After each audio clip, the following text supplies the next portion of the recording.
Ja, det er fodboldkarriere igen. Vi beslutter os lige at lave for en video 2. Ja. Og jeg vil vise jer, hvordan man propper udstyr på. Og her er det. Det første, han har taget på, det er sin bukser.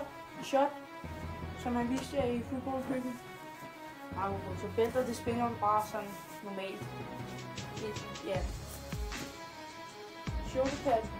Det er meget godt. Altså, jersey skal jo selvfølgelig vende rigtigt, for den går sidde i tætteplade. Men det er et meget godt trick lige at tage den halvt op, så man kan spænde den og se bagpå med fat på den. Og du starter altid med at tage armen ind først, så trækker man bare ned. Og for at se, om man kan se, om en shoulderpads passer, men det kan vi ikke rigtig se nu. Fordi hvis man hopper, så kan den skal sidde godt fast i kroppen, og hvis du kigger herinde, nu er det lidt svært, men herinde, hvis du stikker din hånd ind under her, så må der ikke være noget luft, og det er der herinde, ikke herinde, så det er en perfekt shoulderpad til ham her. Og det næste er så hjelmen. Ja, yeah. Og det er ham og puslig, og den har meget god jawpads. Den tager du på med at kunne sigte nu ud i panden.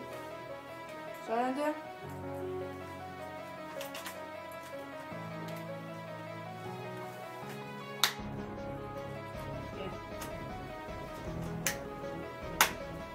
Næste er sådan en svedbånd. Det ser meget cool ud, men så er det lidt varmen her omkring. Præcis. Så er det bare handsker. Det ved I vel godt, hvordan man tager på det. Bare ligesom venter. Sådan her.